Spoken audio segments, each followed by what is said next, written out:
Muy buenos días, amados hermanos.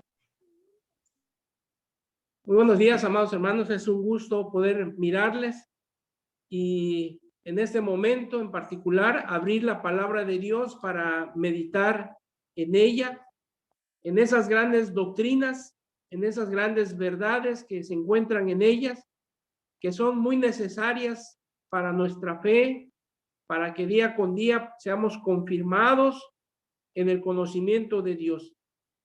El día de hoy iniciamos, hermanos, la celebración del mes de la Reforma, aunque nos atrasamos una semana porque la semana pasada fue la celebración de la comunión, pero a partir de hoy, como anunciamos, vamos a estar predicando tanto en la mañana como en las noches temas referentes a la Reforma.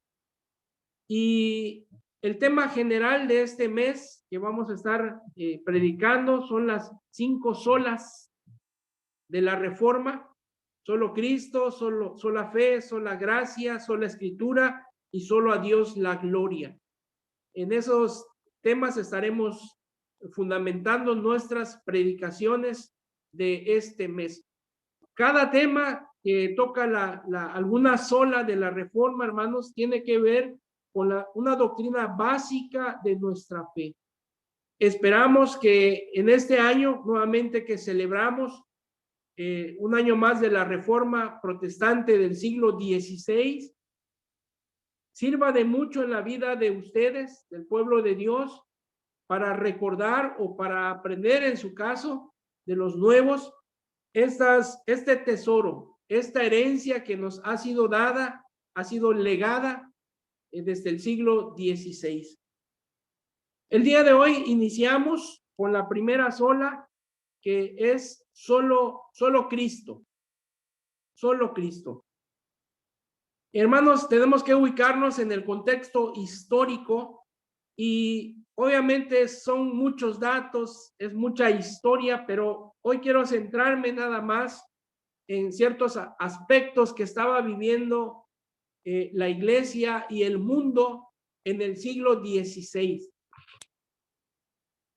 Después del nacimiento de la iglesia en el primer siglo, la iglesia que Cristo fundó, los primeros 300 años, los primeros 3 siglos, la iglesia de Cristo fue perseguida por los diferentes emperadores romanos y la iglesia fue esparcida desde Jerusalén hacia todos los lugares del mundo de aquel entonces. En esa persecución, la iglesia primitiva fue sembrando la semilla del evangelio en todo lugar donde ellos iban, a pesar de ser perseguidos, de ser martirizados, de ser muertos por causa de su fe.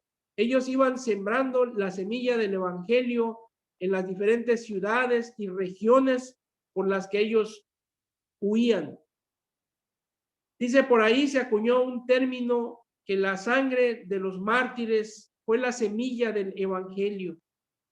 Y fue muy cierto, mientras más mártires de la fe murieron, queriendo el Imperio Romano frenar la fe, más el evangelio crecía y se expandía. La sangre de los mártires fue la semilla del evangelio en los primeros 3 siglos. A partir del tercer siglo, hermanos, cuando llega al poder un emperador romano llamado Constantino, se dice que yendo él un día hacia una batalla en el año 313 de nuestra era aproximadamente, él vio en el cielo unas letras y el símbolo de la cruz. Y esas letras decían, bajo este símbolo tú vas a vencer. Y la historia dice que Constantino fue a esa batalla y ganó bajo el símbolo, el signo de la cruz. Y al regresar de esa batalla, este emperador tuvo a bien nombrar a la religión cristiana como la religión oficial del Imperio Romano. Aparentemente fue una buena decisión. Aparentemente fue algo bueno para el cristianismo, el dejar de ser perseguidos y dar un salto de ser perseguidos a ser la iglesia oficial, la iglesia cuidada, la iglesia respaldada por el Estado romano. Sin embargo, la historia nos muestra que a partir de ese punto de la historia, la iglesia fue perdiendo gradualmente su pureza. Al ser nombrada por el emperador una religión oficial, entonces no se le preguntaba a los ciudadanos si verdaderamente habían creído en Jesucristo, si habían reconocido el señorío de Jesucristo en sus vidas, sino simplemente por un decreto del imperio, ellos tenían que hacerse cristianos. Entonces entró a la iglesia cristiana un sincretismo. Toda la gente, la población, bueno, no abandonaron sus creencias. Habían idólatras, habían hechiceros, habían muchos credos. Entonces la iglesia empezó a mezclarse.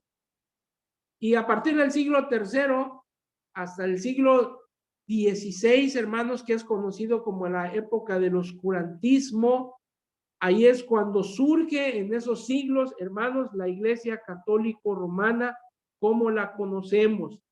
Es mentira, hermanos, no creamos lo que los católicos predican y lo que ellos tratan de enseñar, que ellos son la iglesia verdadera, la iglesia que Cristo fundó. Es mentira, la iglesia católico romana empezó a nacer a partir del siglo III con el hecho que acabo de señalar, cuando el emperador Constantino nombra al cristianismo, el cristianismo que Cristo fundó, la iglesia verdadera, después de 3 siglos, entonces empieza a surgir a través de la lucha de poderes, surge el papado. No voy a tardar tanto en la historia, hermanos, mi énfasis es en la escritura, pero doy un salto hasta el siglo XVI, cuando entonces encontramos ya a una iglesia católico romana consolidada. Había escalado y había llegado a la cúpula del poder mundial.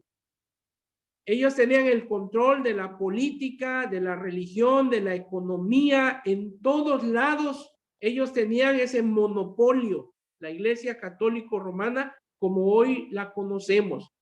Los papas ejercían poder y autoridad aún sobre los reyes, los emperadores. Tenían que consultar al papa para ver qué decía el Santo Padre, qué decía el representante de Cristo de la iglesia en la tierra. Así que la iglesia católico romana empezó a abusar terriblemente de la gente, de sus feligreses, a tal grado, hermanos, de que aún la misma salvación de los hombres, la salvación eterna, estaba bajo su cuidado y su autorización. Empezaron a cobrar las bulas papales, es decir, si tú querías ser salvo o si algún familiar tuyo había muerto y querías que él saliera del purgatorio, entonces tú tenías que pagar con dinero la salvación de tu familiar o la tuya, asegurar tu lugar en la eternidad. La iglesia católico romana, hermanos, había distorsionado y se había apoderado del mundo de aquel entonces. El señorío de Cristo había sido hecho a un lado. Cristo no reinaba para ellos. Cristo ocupaba un segundo lugar juntamente con sus enseñanzas y sus doctrinas. Era lo que la iglesia católica decía, era lo que el papa decía y ordenaba, lo que ellos obedecían. No estoy diciendo que Cristo dejó de reinar o que Dios fue desechado, no estoy diciendo eso. Estoy diciendo el error en que cayeron estos hombres y ellos pensaban y usurparon ese señorío de Cristo, lo minimizaron y lo hicieron a un lado. Entonces Dios levanta a ciertos hombres, no es solamente Martín Lutero ni Juan Calvino, hermanos, Hay prerreformadores que dieron el inicio, encendieron la mecha del movimiento de reforma, y Calvino, Lutero, Juan Knox fueron quienes vinieron a consumar ese inicio que se dio de la reforma, y posteriormente a ellos hubieron postreformadores. Así que fue un movimiento que llevó bastante tiempo. Pero en particular, amados hermanos, Juan Calvino y Martín Lutero levantaron la voz de ese movimiento, y en primer término, hermanos, acuñaron la sola que dice solo Cristo. ¿Y qué quisieron hacer ellos con esa sola? Bueno, ellos levantaron la voz en protesta contra la Iglesia Católico Romana y dijeron, no, el señorío de la Iglesia, el señorío de Cristo es el que debe estar por encima de todo, no el Papa, no las tradiciones, no la enseñanza, el magisterio de la Iglesia, sino solo Cristo. Solo Cristo debía tener el poder sobre la economía, sobre la cultura, sobre la religión, sobre política, sobre las artes, sobre todo. Por eso, hermano, se llamó a la reforma del siglo XVI el movimiento de protesta. De ahí sale el término que somos protestantes. ¿Por qué? Porque estos hombres iluminados por la luz del Evangelio, por la luz del Espíritu Santo, quien hiló su intelecto, ellos pudieron ver las verdades bíblicas y decir, no es el Papa quien gobierna, no es la Iglesia, sino es solo Cristo. En base a esto, hermanos, vamos a ese dato histórico, vamos a ver el mensaje de hoy que tiene que ver con esta solo Cristo. Y he titulado este mensaje El señorío de Cristo, el señorío de Jesucristo. Vamos a centrarnos en el pasaje de Colosenses capítulo 1 del 15 al 20 que ya hemos leído. Le pido que lo tenga a mano porque vamos a ir versículo por versículo señalando por lo menos, y de acuerdo a este pasaje, 4 fundamentos del poder, el señorío de Cristo está por encima de todas las cosas. Al hablar del señorío de Cristo, hermanos, estamos haciendo referencia a su gobierno, a su autoridad. Y de acuerdo al pasaje de Colosenses, del 15 al 20, se mencionan 4 fundamentos o 4 razones para reconocer el señorío de Cristo. El primero es porque Él es el Dios mismo. El segundo es porque Él es el creador y sustentador de toda la creación. El tercero es porque Él es eterno. Y el cuarto, el fundamento, es porque Él es la verdadera cabeza de la iglesia. Muy bien, juntamente con este pasaje de Colosenses, nos vamos a ver en Hebreos capítulo 1, pero en su momento vamos a ir compaginando, entrelazando estos 2 pasajes paralelos y que están íntimamente relacionados. Vamos al primer punto entonces, hermanos. El señorío de Cristo tiene como fundamento de que Cristo es el mismo Dios eterno. El versículo 15 de Colosenses 1:15 dice, Él es la imagen del Dios invisible, el primogénito de toda creación. Él es la imagen del Dios invisible. Entendemos, hermanos, de acuerdo a la definición de nuestros símbolos doctrinales, nuestras confesiones y nuestros credos, que precisamente surgieron del siglo XVI, de ese movimiento, una definición respecto a Dios, y dice que Dios es espíritu puro. Dios no tiene un cuerpo, no tiene miembros como nosotros. Dios es espíritu puro. Por lo tanto, nadie ha visto jamás a Dios. Nadie puede mirar a Dios. Y en eso, hermanos, de principio podemos ver el error en el que han caído muchas religiones del mundo. Han hecho con sus propias manos, han fabricado de la madera, de la plata, del oro, de muchos metales, falsos dioses.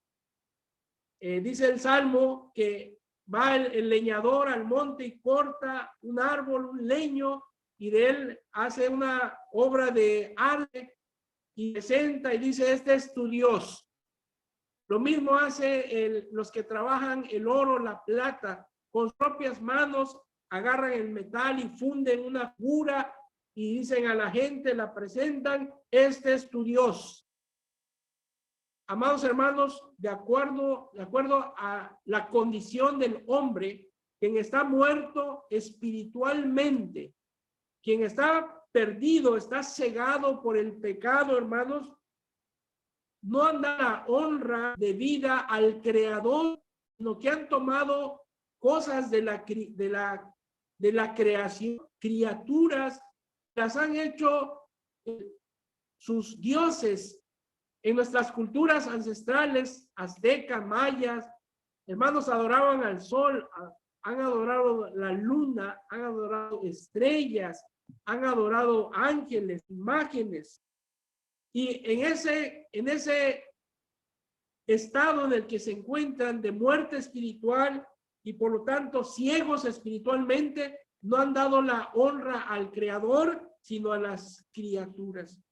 Pero, hermanos, en esta mañana estamos mirando esta declaración de Colosenses donde dice respecto a Cristo que Él es la imagen del Dios invisible.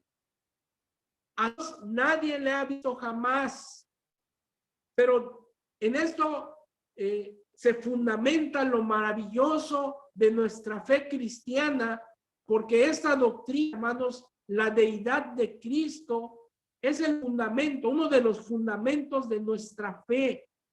Hermanos, si nosotros no creemos que Cristo es Dios mismo, entonces estamos mal. Hay muchas corrientes como hoy en día los testigos de Jehová, hermanos, quienes niegan la deidad de Cristo. Ellos dicen es un Dios con D minúscula, es un Dios. Y la postura de los testigos de Jehová, hermanos, no es una postura nueva. Es una postura que tiene su raíz, hermano, en los mismos tiempos de la iglesia del primer siglo. Y precisamente Pablo está escribiendo a la iglesia de Colosas a combatir esta herejía, esta que para hoy ha llegado hasta hoy en nuestros días a través de los testigos de Jehová, a través de los mormones y no sé cuántas otras religiones. En los tiempos del apóstol Pablo existía un movimiento fuerte que se llamaba el movimiento de los gnósticos, que hoy en día siguen existiendo. Ellos decían que Cristo era que Cristo era creado, no es Dios eterno. Ellos no podían concebir o ellos basaban esta enseñanza, hermanos, en el dualismo filosófico de Platón. Platón enseñó que la materia era mala y el espíritu o las cosas espirituales eran buenas y así dividieron la vida. Así concebían ellos el mundo y toda la creación. El cuerpo, la materia es mala. El espíritu es bueno y llegaron a pensar que el cuerpo era una cárcel para el alma. Por eso deseaban la muerte, para que en la muerte el espíritu pudiera salir de esta cárcel y pueda ser liberado a ese nivel, a esa plenitud que es el espíritu. Así que estas herejías, hermanos, ya estaban desde el tiempo del apóstol Pablo, y precisamente por eso, para refutar esas falsas enseñanzas y herejías, Pablo escribe la carta a los colosenses. Y Pablo afirma que Cristo es la imagen del Dios invisible. Hermanos, solamente hay una imagen autorizada por Dios para conocerlo, y es la persona de Cristo. Cristo, como declara el apóstol Juan en sus cartas, vino y se encarnó, tomó un cuerpo humano como el nuestro, con sangre, con carne, con sentimientos, con todos sus defectos. Él vino del cielo y se encarnó. Este Dios invisible se hizo visible en la persona de Cristo. Así que la única imagen autorizada por parte de Dios y la imagen correcta de Dios la podemos encontrar únicamente en la persona de Jesucristo. El apóstol Felipe en una ocasión le dijo a Jesús, le pidió: muéstranos al Padre, queremos conocer al Padre. Y Jesús le respondió: Felipe, tanto tiempo he estado con ustedes y no me conoces. El que me ha visto a mí, dijo Jesús, ha visto al Padre, porque el Padre y yo somos uno solo. Vamos a Hebreos capítulo 1. Hebreos capítulo 1.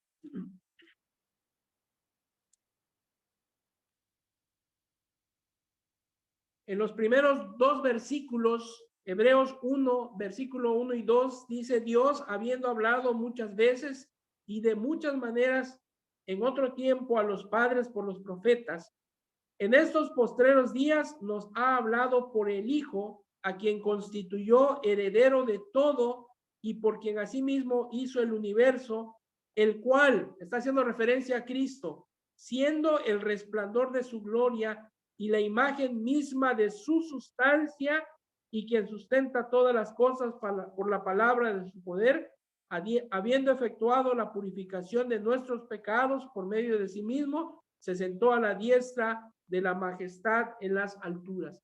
Este pasaje, como el de Colosenses, es un pasaje 100% cristológico. Está hablando específicamente de la persona de Cristo, la segunda persona de la Trinidad.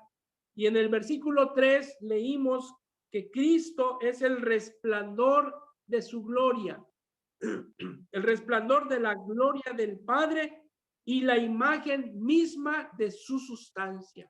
Es decir, la esencia misma de Dios habita en Cristo. Su santidad, su poder, su deidad, su eternidad y todo lo que es Dios, hermanos, habita corporalmente en la persona de Jesucristo. Así que, hermanos, el primer fundamento que debemos tener muy en claro, por el cual nosotros como iglesia protestante, iglesia evangélica, heredera de la fe reformada, hermanos, confesamos que Jesucristo es el mismo Dios, es la segunda persona de la Trinidad, Dios Padre, Dios Hijo y Dios Espíritu Santo, iguales en poder, en deidad, en santidad, en gloria. Así que no podemos aceptar, amados hermanos, que Cristo es una criatura y mucho menos que es una emanación de Dios. La declaración de Colosenses es que Cristo es la imagen del Dios invisible. Y Hebreos dice: Él es la imagen, el resplandor de la gloria del Padre, y en Él habita la sustancia, la misma sustancia de Dios. Así que como primer fundamento, hermanos, ¿y por qué nosotros decimos que Jesucristo es el Señor y reconocemos su señorío? Es porque Él es el mismo Dios. Un segundo fundamento. es porque Cristo es el creador de todas las cosas. Colosenses 1, el versículo 16 dice, porque en él fueron creadas todas las cosas, las que hay en los cielos y las que hay en la tierra, visibles e invisibles, sean tronos, sean dominios, sean principados, sean potestades. Todo fue creado por medio de él y para él. ¿Por qué reconocemos el señorío de Cristo en nuestras vidas? Hermanos, porque él es el creador de todo el universo.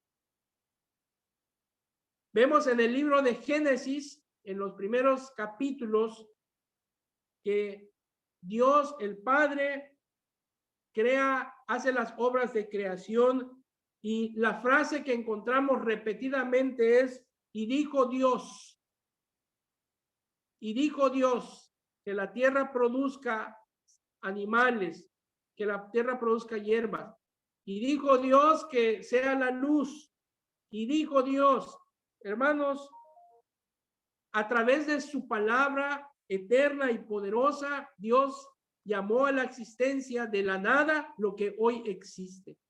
Todo el universo, todo lo que vemos. Por eso dice aquí lo visible y lo invisible, todo fue creado por medio de Dios, por medio de Jesucristo y para él, para su gloria.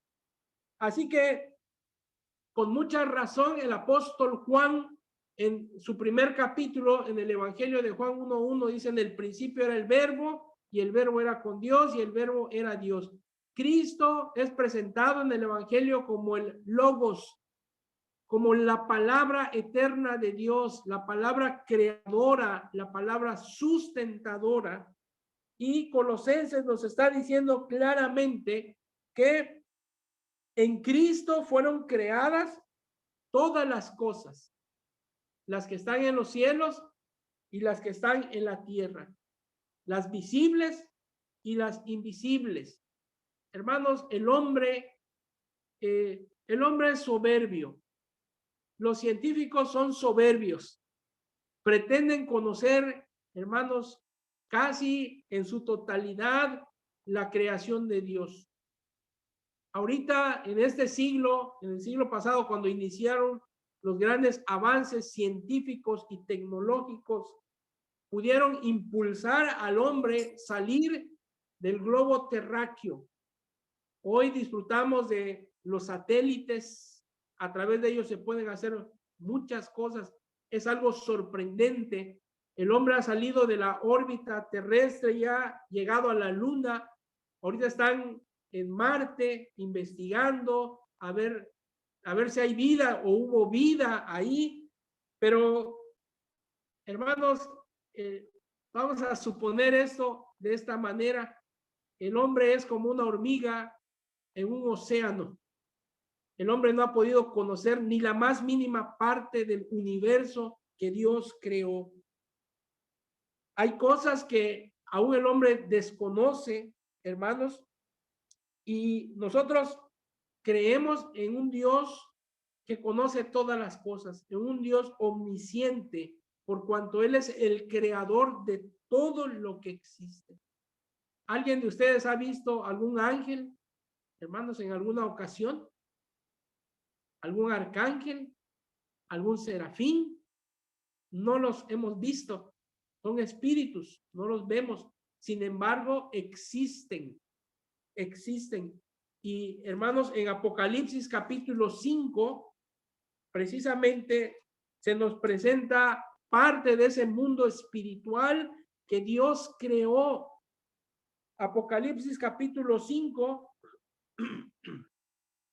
a partir del versículo 8, dice, y cuando hubo tomado el libro, los 4 seres vivientes y los 24 ancianos se postraron delante del Cordero.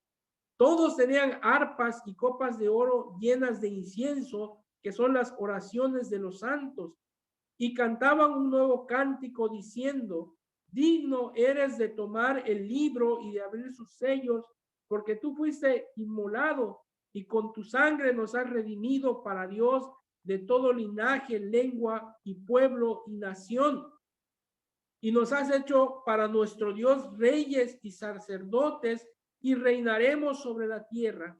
Y miré y oí la voz de muchos ángeles alrededor del trono, y de los seres vivientes, y de los ancianos, y su número eran millones de millones, que decían a gran voz: el Cordero que fue inmolado es digno de tomar el poder, las riquezas, la sabiduría, la fortaleza, la honra, la gloria y la alabanza. Miles de millones de ángeles, de seres espirituales, seres que no vemos, rinden pleitesía y honor, gloria, cantan al Cordero que fue inmolado, es decir, a Cristo Jesús.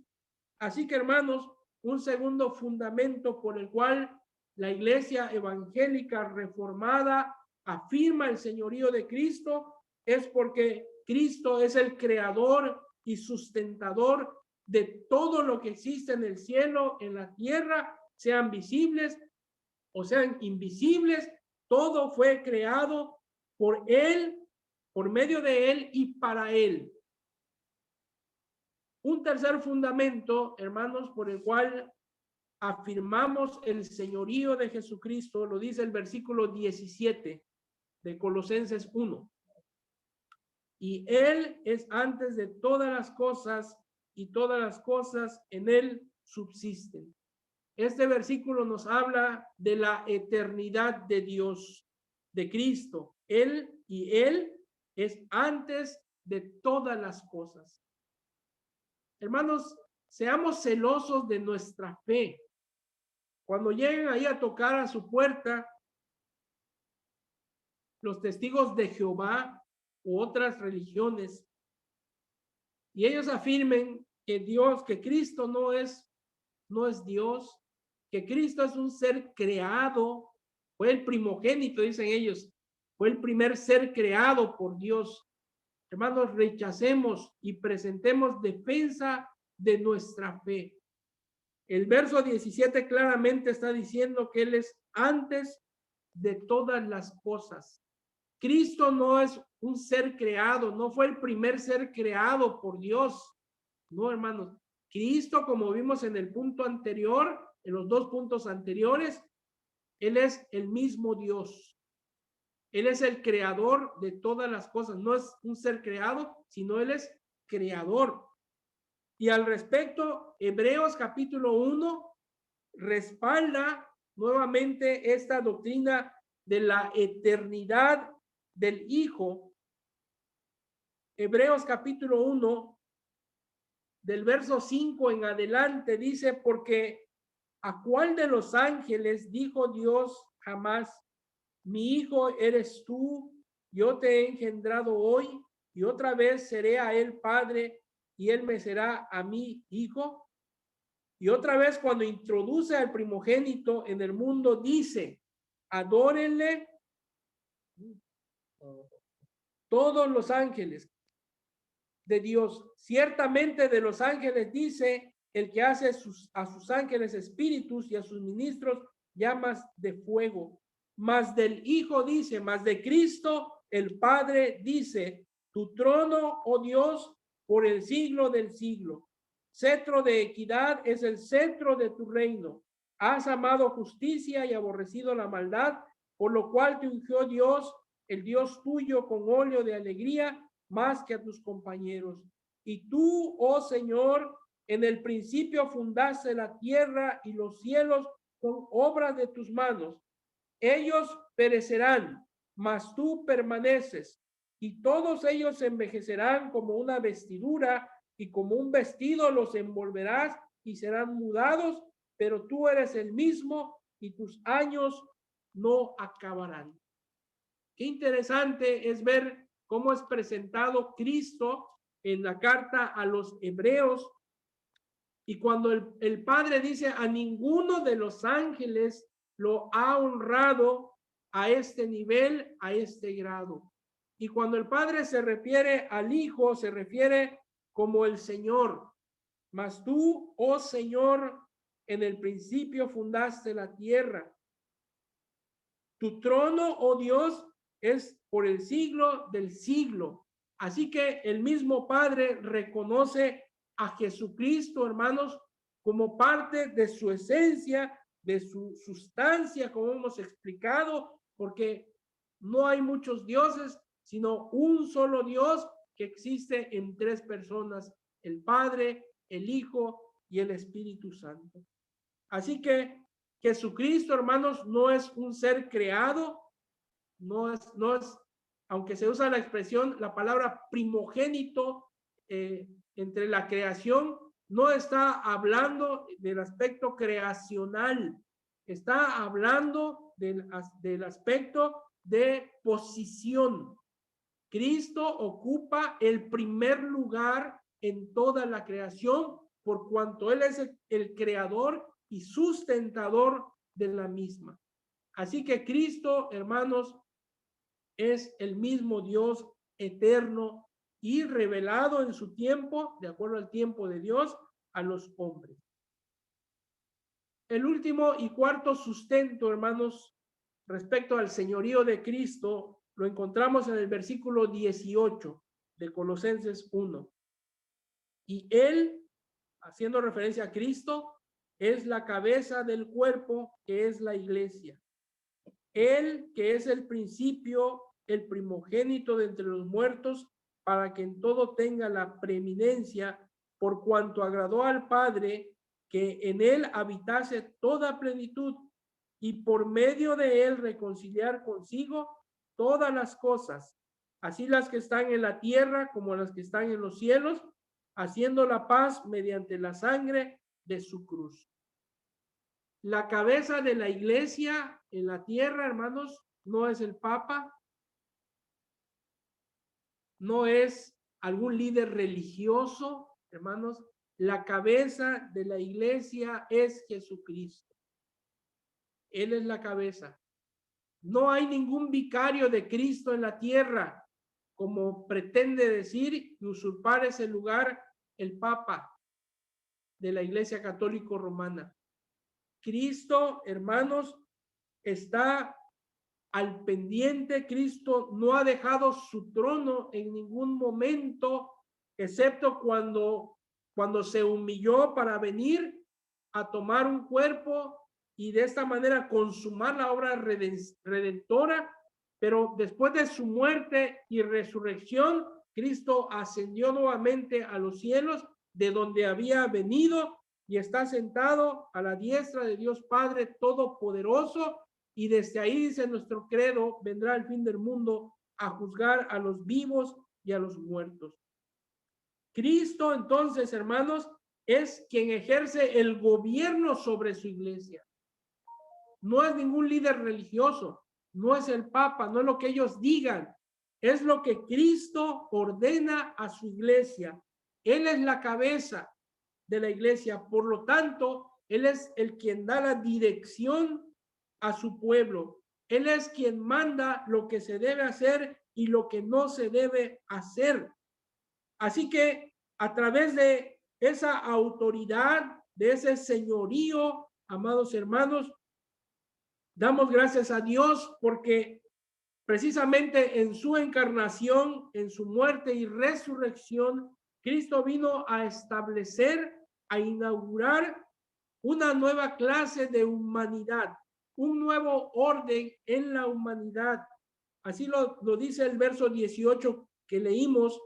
Él es el primogénito de entre los muertos para que en todo tenga la preeminencia. Hermanos, estamos convencidos que si morimos con Cristo, también resucitaremos con Él. Y una de las promesas más maravillosas que tenemos como pueblo cristiano es que un día tendremos un cuerpo semejante al de Cristo, un cuerpo glorificado, un cuerpo que no se enfermará, un cuerpo que no tendrá defectos, un cuerpo que no morirá ya más después de nuestra resurrección. Y hermanos, Cristo es el ejemplo de ese nuevo orden que se va a establecer en breve. Por eso somos alentados a través de la Escritura cuando nuestros familiares, nuestros seres queridos mueren en Cristo Jesús. Dice Pablo en Tesalonicenses, amados hermanos, yo quiero que recuerden esto, que no estén sin esperanza como los incrédulos, como los paganos, que no tienen fe, no tienen esperanza. Quiero que sepan, hermanos, que aquellos seres queridos que han muerto y todos los que muramos en la fe, un día seremos resucitados cuando Cristo venga con voz de arcángel, con voz de trompeta. En ese día los sepulcros se abrirán y los cuerpos de los santos, de los elegidos, resucitarán y se unirán a sus espíritus, y en un abrir y cerrar de ojos seremos transformados a un cuerpo glorificado, a un cuerpo semejante al de Cristo. No así con los incrédulos, quienes también resucitarán de los sepulcros y su espíritu se unirá nuevamente a ellos, pero ellos no serán transformados o glorificados a un cuerpo semejante al de Cristo, sino ellos seguirán padeciendo y sufriendo dolores.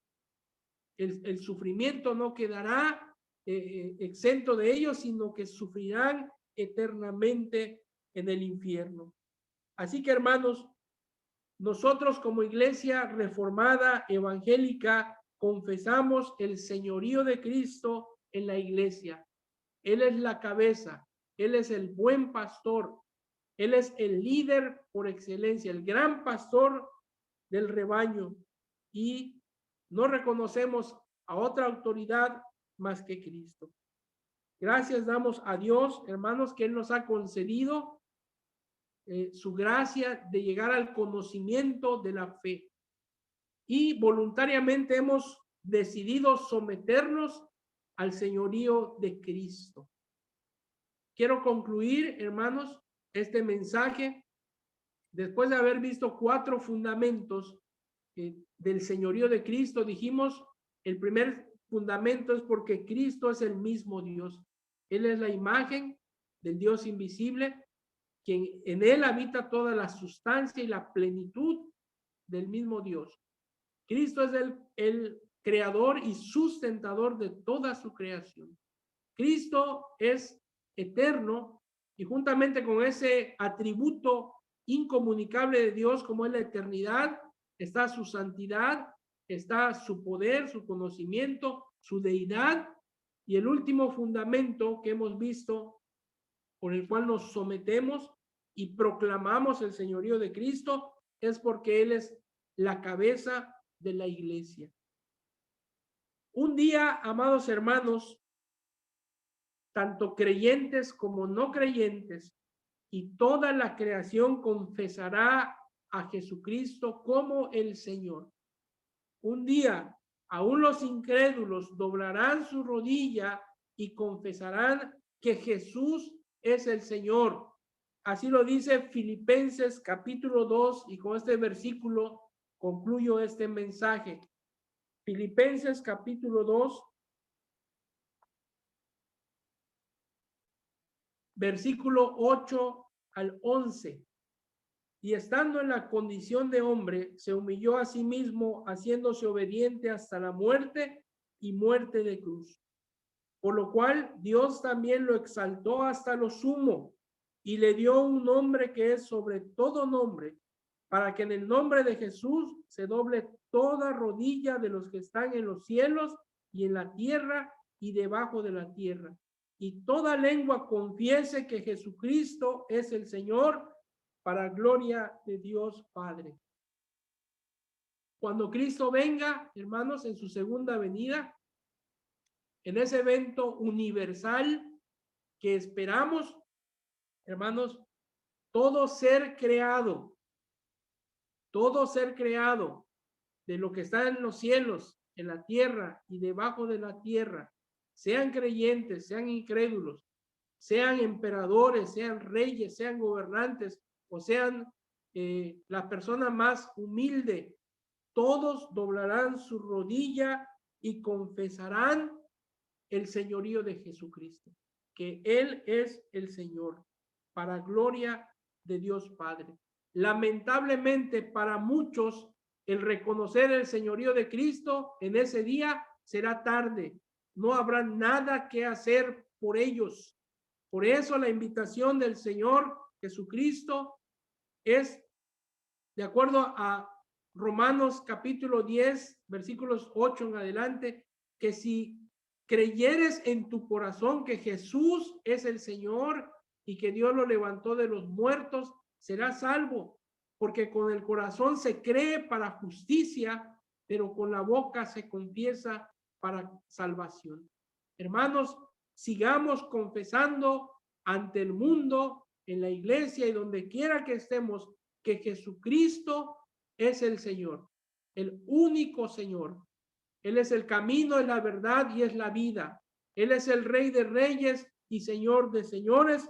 Y hermanos, damos gracias a Dios porque Él nos ha rescatado y nos ha traído del imperio de las tinieblas al reino de su Hijo, de esa luz y de esa luz de Cristo que nos ha alumbrado. Así que hermanos, al igual que dijeron los reformadores del siglo XVI, solo Cristo, sigamos siendo una iglesia confesante. Solo Cristo es el Rey de Reyes. Dios nos bendiga.